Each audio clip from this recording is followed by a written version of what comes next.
رات تک وہ گھر سے نہیں نکلی، بس کمرے میں پڑی سوتی رہی۔ کیف سے اس کی ملاقات بھی نہیں ہوئی، وہ اسے گویا یہاں لا کے بھول ہی گئی تھی۔ ڈرائیورز گھر کے اندر نہیں آیا کرتے تھے، ان کا داخلہ صرف ڈرٹی کچن تک محدود تھا۔ ان کے لاؤنج سے ملحقہ بڑا سا کچن کلین کچن کہلاتا تھا۔ کلین کچن سے ایک دروازہ چھوٹے سے ڈرٹی کچن میں کھلتا تھا اور ڈرٹی کچن سے ایک دروازہ باہر کی طرف، تاکہ ملازم یعنی سلیم باہر سے ہی ڈرٹی کچن میں آئے اور اپنا ناشتہ وغیرہ بنا کے وہیں سے رخصت ہو جائے۔ ماں کو مرد ملازموں کا گھر کے اندر آنا پسند نہیں تھا۔ کھانا البتہ سب کا ماں خود بناتی تھیں، وہ کسی اور کے ہاتھ کا کھانا نہیں کھا سکتی تھی، بلکہ اکثر اپنے ملازموں کی فرمائش پہ کھانے اور میٹھے بنایا کرتی تھی۔ ماں ہی کہتی تھی ماں نے ان کو ملازم نہیں رکھا، انہوں نے ماں کو مالک رکھا ہوا ہے۔ بخت بی اور سلیم کا کمرہ بیسمنٹ میں تھا۔ بیسمنٹ کی سیڑھیاں گھر کے باہر تھیں تاکہ ملازموں سے پرائیویسی رہے۔ انہوں نے کیف کو بھی بیسمنٹ میں ایک کمرہ دے دیا تھا، جسے اس نے چپ چاپ قبول کر لیا۔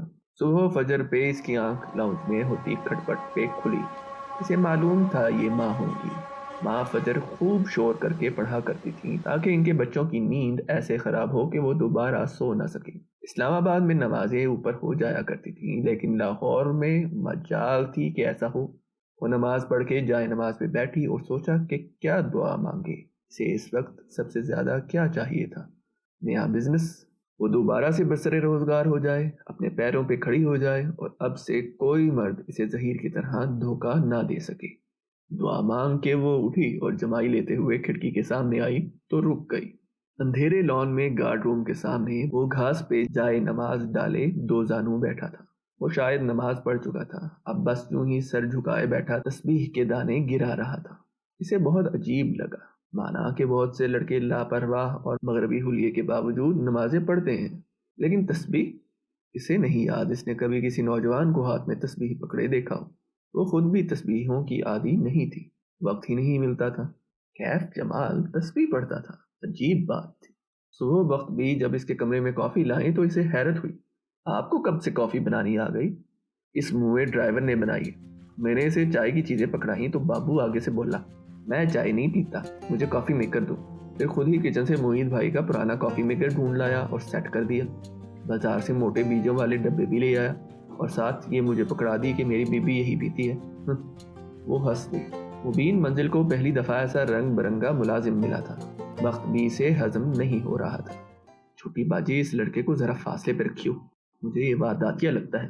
اچھا وقت بھی اب جائیں اور کیف سے کہیں تیار رہے، اس نے مجھے سلون لے کر جانا ہے۔ شام میں عزا کے نکاح کا فنکشن تھا اور صد شکر اس کے چہرے پہ ایک بھی پمپل نہیں تھا، ورنہ عموماً کسی فنکشن سے پہلے ہی یہ پمپل حاضری دیا کرتے تھے۔ اس نے گھڑی دیکھی، ابھی فیشل کروا لے تو شام تک اس کا اثر آنے لگے گا۔ وہ باہر آئی تو کیف گارڈ روم کے باہر کرسی پہ بیٹھا تھا، ہاتھ میں اسکیچ بک تھی اور وہ پینسل سے اس پہ کچھ کر رہا تھا۔ اسے دیکھ کے کھڑا ہو گیا، اسکیچ بک پیچھے کر لی۔ آج جینز پہ سفید ٹی شرٹ پہن رکھی تھی، پیروں میں جاگرز تھے اور چہرے کی ہلکی بڑی شیو ویسی ہی تھی۔ کیا کر رہے ہو؟ وہ اس کی اسکیچ بک کو دیکھتے ہوئے قریب چلی آئی۔ پرس کوہنی پہ ٹانگے، بال کیچر میں باندھے، وہ آنکھوں پہ سیاہ چشمہ لگائے ہوئے تھی۔ کیف کے چہرے پہ جیم جانے کا تاثر ابھرا، رخسار ہلکے سے گلابی ہوئے، یا شاید دھوپ کے باعث ایسا لگا تھا۔ یوں ہی فارغ وقت میں اسکیچز بناتا ہوں۔ کیا بنا رہے ہو؟ دکھاؤ، وہ دوستانہ لہجے میں کہتی اس کے عین سامنے آ کھڑی ہوئی۔ اب وہ دونوں دھوپ میں تھے، چھاؤں پیچھے رہ گئی تھی۔ کیف نے اسکیچ بک کھول کے اس کے سامنے کی، صفحے پلٹائے، اس پہ موٹر بائک کا سیاہ سفید اسکیچ بنا تھا۔ تمہیں موٹر بائکس پسند ہیں؟ بہت زیادہ۔ وہ تھوڑا شرمندہ نظر آ رہا تھا۔ بالا نے غور سے اسکیچ کو دیکھا۔ یہ ہیوی بائک ہے، کافی مہنگی ہوتی ہے۔ اگر تم اپنا نیا بزنس اس لیے شروع کرنا چاہتے ہو کہ ایک دن تم یہ بائک خرید سکو تو یہ ایک غلط اپروچ ہے، نرمی سے تنبیہ کی۔ اسے سمجھ میں آ گیا تھا کہ وہ نوجوان قرضوں کا شکار کیوں تھا۔ مہنگی بائکس کا شوق، مہنگا لیپ ٹاپ، قیمتی فوٹوگرافی آلات امپورٹ کروانا، وہ اپنی بساط سے اونچی جست لگانا چاہتا تھا اور ایسے میں زمین اس کے قدموں تلے سے نکل جاتی تھی۔ کیف نے جواب نہیں دیا، کار کی طرف بڑھ گیا جیسے وہ اس کی بات سے اتفاق نہیں کرتا تھا۔ وہ خاموشی سے ڈرائیو کر رہا تھا جب صفورہ کی کال آنے لگی۔ کیف کیسا کام کر رہا ہے؟ تم اس سے مطمئن ہو نا؟ مالا کا فون کار سے کنیکٹڈ تھا، آواز خود بخود اسپیکرز پہ گونجنے لگی۔ ہاں، کیف اچھا کام کر رہا ہے، کافی سمارٹ اور سمجھدار ہے، ساتھ ہی اپنے نئے بزنس پلان کو بھی وقت دیتا ہے۔ وہ سادگی سے کہتے ہوئے باہر دیکھ رہی تھی۔ وہ ان لوگوں میں سے نہیں تھی جو کسی کو اس کے سامنے اس لیے نہیں سراہتے کہ وہ سر نہ چڑھ جائے. جو سچ ہو اسے کہہ دینا چاہیے. اسمارٹ ہوتا تو اب تک کامیاب ہو چکا ہوتا. اس کے لیے اچھا ہے کہ تمہارے پاس ہی جاب کرتا رہے، ورنہ اس کا اپنا کام کبھی کامیاب نہیں ہونا. اور ہاں، بس یہ دھیان کرنا کہ وہ تم سے ایکسٹرا پیسے ویسے نہ لے، تھوڑا سا لالچی بھی ہے. میرا کزن ہے نا، مجھے اس کا پتہ ہے. سفورہ اتنا تیز تیز بولے جا رہی تھی کہ اسے اسپیکر آف کرنے کا موقع ہی نہیں ملا. بے اختیار کیف کے کندھے کی پشت کو دیکھا. وہ خاموشی سے ڈرائیو کر رہا تھا. ہے کہاں وہ؟ ذرا بات کراؤ میری. سفورہ اپنے تئیں ایک اچھی دوست ہونے کا ثبوت دے رہی تھی. کیف نے ایک ہاتھ ہلا کے نفی کا اشارہ کر دیا. کہا کچھ نہیں. کیونکہ بیک ویو مرر اوپر کی طرف تھا، وہ اس کا چہرہ نہیں دیکھ سکتی تھی.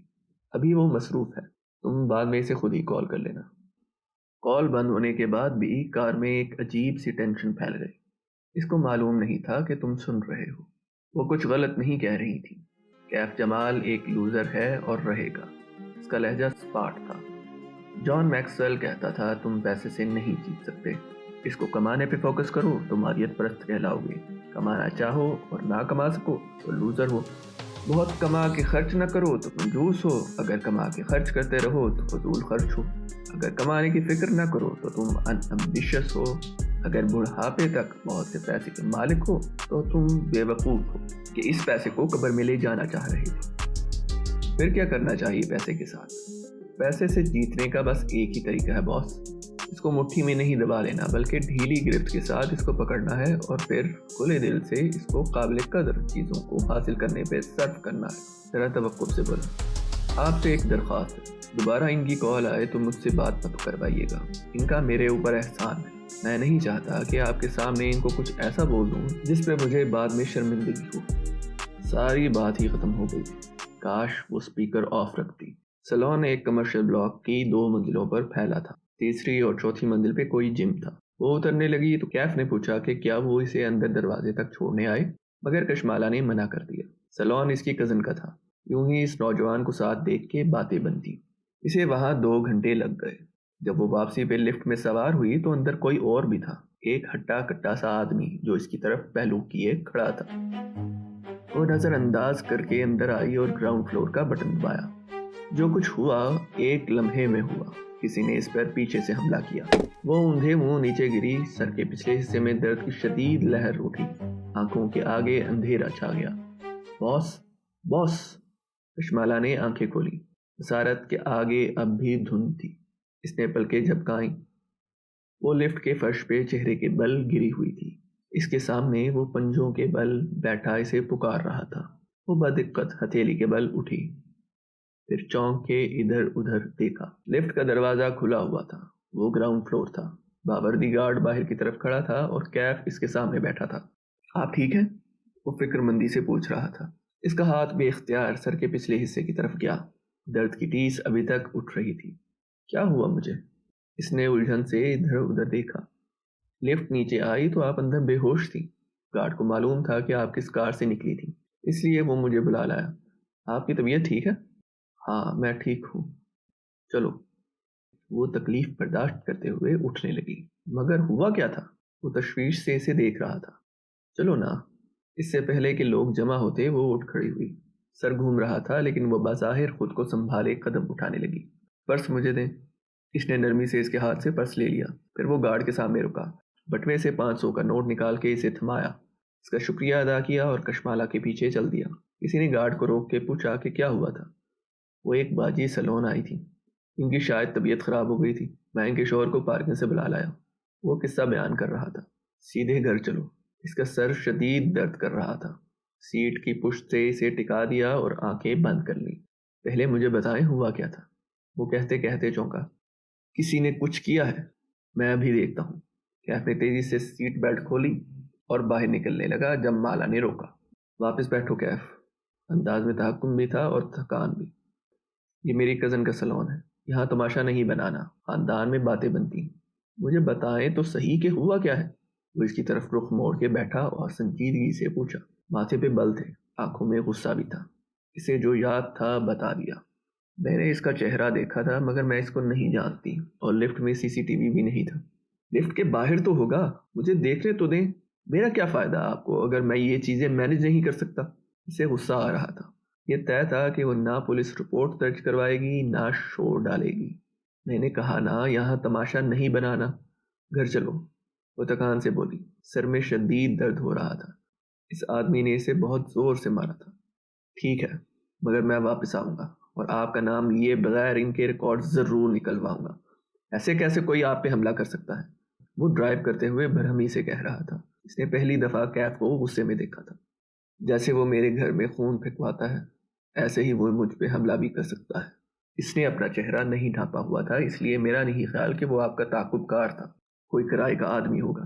مگر اس نے ایسا کیوں کیا؟ سوچتے ہوئے کہہ رہا تھا۔ ایک منٹ، اپنا پرس چیک کریں، کچھ مسنگ تو نہیں ہے؟ اس کا ذہن ابھی تک شل تھا۔ وہ جو اتنے عرصے سے صرف ایک وہم لگتا تھا وہ آج حقیقت بن کے سامنے آ گیا تھا۔ ایسے میں اسے پرس کا خیال ہی نہیں آیا تھا۔ اس نے پرس کھولا اور اندر سے ایک ایک چیز نکال کے دیکھنے لگی۔ موبائل، بینک کارڈز، کیش، سب ویسا ہی تھا۔ البتہ ایک چیز وہاں ایسی بھی تھی جو اس کی نہیں تھی۔ اس نے میرے بیگ میں کچھ رکھا ہے، وہ تعجب سے بولی تو کیف نے بیک ویو مرر کا رخ ٹھیک کیا اور اس کے عکس میں مالا کو دیکھا۔ وہ ایک سلور رنگ کا لائٹر الٹ پلٹ کے دیکھ رہی تھی۔ کوئی میرے بیگ میں سگریٹ لائٹر کیوں رکھے گا؟ مجھے دکھائیں۔ کوئی ریکارڈنگ ڈیوائس بھی ہو سکتی ہے، لیکن وہ نہیں سن رہی تھی۔ وہ لائٹر کی نچلی سائڈ کو اوپر اٹھائے کچھ دیکھ رہی تھی۔ وہ مجھے اپنا نام بتانا چاہتا ہے، لائٹر پہ اس کا نام لکھا ہے۔ واقعی؟ کیف کو حیرت ہوئی۔ موڑ کاٹتے ہوئے پوچھا، کیا لکھا ہے؟ کشمالہ نے لائٹر پہ لکھے 2 الفاظ پڑھے، ماہر فرید۔ اس نے ایک جھٹکے سے بریک لگائی، کار کے ٹائر چرچرائے۔ آرام سے کیف۔ لیکن وہ تیزی سے پیچھے گھما اور لائٹر اس کے ہاتھ سے لے لیا، پھر اسے اونچا اٹھا کے دیکھا۔ اس پہ واقعی انگریزی میں لیزر انگریونگ سے ماہر فرید لکھا تھا۔ کیف کا حلق خشک ہونے لگا۔ ناممکن، بالآخر مجھے میرے تعاقب کار کا نام معلوم ہو گیا ہے۔ کیف نے چہرہ موڑ کے اسے دیکھا۔ اس کا چہرہ گلابی سا ہو رہا تھا، سبز آنکھوں میں الجھن تھی، ناسمجھی تھی۔ اس نے بہت سا تھوک خشک گلے سے نیچے اتارا۔ آپ کسی ماہر فرید کو جانتی ہیں؟ لہجہ سرسری بنایا۔ نہیں۔ کشمالہ نے گردن دائیں بائیں ہلائی۔ میں نے یہ نام ہی پہلی دفعہ سنا ہے۔ میں یہ لائٹر رکھ لوں؟ اس کو چیک کرنا ہوگا، اندر کوئی ریکارڈنگ ڈیوائس نہ ہو۔ کشمالہ نے اس بات میں سر ہلا دیا۔ وہ واپس کار سٹارٹ کرنے لگا، البتہ اس کے چہرے کی رنگت اڑی اڑی سی تھی۔ گھر کے پورچ میں جب وہ کار سے نکلی تو وہ دیکھ سکتی تھی کہ وہ پریشان لگ رہا تھا۔ صفورہ تمہارے بارے میں غلط تھی۔ جو لوگ پیسے کے لالچی ہوتے ہیں وہ گارڈز کو ٹپ نہیں دیتے۔ وہ چونکا۔ اس حالت میں بھی وہ نوٹ کر گئی تھی۔ وہ پھیکا سا مسکرایا۔ آپ نے پیٹرول کے جو پیسے دیے تھے اس میں سے دیا تھا۔ اس کے جانے کے بعد کیف کے تاثرات بدلے، چہرے پہ برہمی در آئی۔ اس نے فون نکالا اور وائٹ ہیئر کی چیٹ کھولی۔ تم میرے ساتھ کوئی ڈبل گیم کھیل رہے ہو؟ یہ حرکت تمہاری یا تمہارے آدمیوں کی ہے نا؟ انگلیاں تیزی سے ٹائپ کر رہی تھی۔ وہ شدید بے بسی محسوس کر رہا تھا۔ اس شام مبین منزل میں گہما گہمی کا عالم تھا۔ سب شادی میں جانے کی تیاری کر رہے تھے۔ مرید کسی باتھ روم سے چلاتا اپنے کپڑے مانگ رہا تھا۔ ماں خود تخت پہ بیٹھی تھی، بالوں میں صبح ہی ہیئر ڈائی لگایا تھا، سو اب وہ سفید نہیں گہرے بھورے لگ رہے تھے۔ گرے رنگ کا کامدار جوڑا پہنے وہ کلائیوں میں سونے کے کنگن پہن رہی تھی۔ لمبے بال کھلے تھے، بخت بھی ان میں کنگھی پھیر رہی تھی۔ سامنے گاؤ تکیے پہ ان کا موبائل کھڑا رکھا تھا جس پہ ماہی نظر آ رہی تھی۔ وہ کچن کاؤنٹر کے پیچھے کھڑی تھی، اپرن پہنے چھوٹے بالوں کی پونی بنائی وہ پہلوؤں میں ہاتھ رکھے تفتیشی نظروں سے انہیں دیکھ رہی تھی۔ ایئر رنگز دکھائے مجھے، کینیڈا سے حکم آیا۔ ماں نے چہرہ ترچھا کر کے ایک کان دکھایا۔ ماہی نے ماتھے کو چھوا۔ اف ماں، یہ کیا 1910 والے کانٹے پہن لیے ہیں؟ وہ گرے سٹونز والی ٹاپس کہاں ہیں جو میں لبرٹی سے لائی تھی؟ کہاں رکھے ہیں؟ ماں سر جھکائے اپنے جیولری باکس میں سے ڈھونڈنے لگی۔ ماہی کا حکم وہ نہیں ٹالا کرتی تھی۔ جیولری باکس کا سب سے نچلا خانہ دیکھیں۔ ماہی کو یاد تھا، اسے ماں کی ہر چیز یاد رہتی تھی۔ ٹاپس وہی تھے۔ ماں نے انہیں نکال کے اونچا کیا۔ وہ واقعی بہت حسین تھے۔ سونے کے کانٹے اتار کے انہیں کانوں میں پہنا تو چہرے کا وقار مزید بڑھ گیا۔ اچھا بتاؤ شال کون سی لوں؟ وہ اپنی سمجھدار بیٹی سے پوچھ رہی تھی۔